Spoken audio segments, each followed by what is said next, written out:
She may be a kind and gentle grandma, but there is a passionate past to this woman that you'd probably never expect. By the time she was just 19 years old, she had already been in dozens of protests and sit-ins during the civil rights movement. Tonight, we take you inside the story of this white woman who helped change history. Yeah, Dan Rascon joining us live with more on her story. And who is this woman, Dan?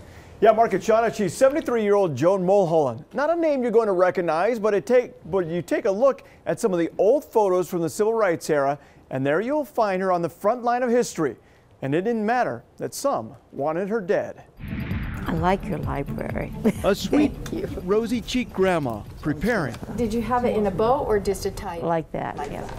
To teach a young group of kids. Wow. At Highland Elementary School in Utah County. And more are still coming. But this is not just some discussion. The super duper banana split, it was 39 cents. On Live 55 years ago. No, this is about how this 5'1", 73-year-old woman got locked up a half a dozen times. I have a dream. For being on the front line of the civil rights movement during her college years.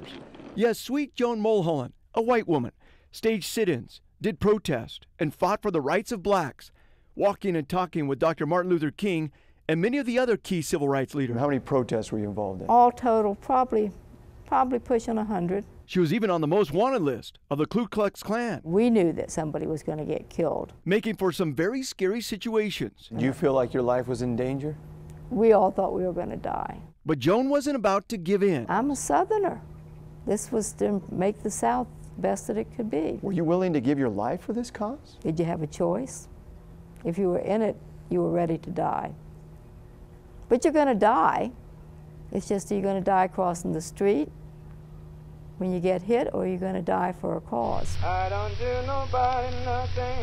Joan grew up in Arlington, Virginia. Her great-grandparents were slave owners, and she was always taught that blacks were to be treated different. You didn't associate with them, you diseased, smelly. But that all changed at about the age of 9 when she and a friend crossed the tracks. We sort of dared each other to go back in the black area. That's when she saw just how different blacks were treated.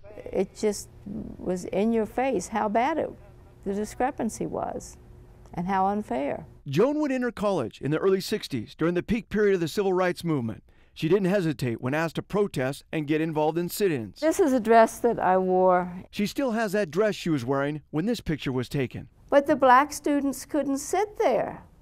Only white people could sit down to eat. And now, here Joan is, reading a civil rights book about the very thing. Do they know they're in the wrong place? She was involved in. A picture of the Arlington lunch counter where I was the first day that blacks were served. The kids had plenty of questions to ask, including defense tactics when getting punched or kicked during protest. You cover the back of your neck because you don't want to get kicked in the back of your neck. It could get broken and you'd be paralyzed. A mother of 5 boys, a grandmother of 8. Someone over here, 2 at a time. And a white woman who did her part to stand up for equality. I would do it all again. And what folks need to realize now is they need to do it. Joan was a keynote speaker last week at Utah Valley University. She still is in Arlington, Virginia, but one of her sons lives here in Utah. He's a filmmaker and did a documentary on her called An Ordinary Hero. For more information on that, you go to our website, KUTV.com, click on Features and Inside the Story.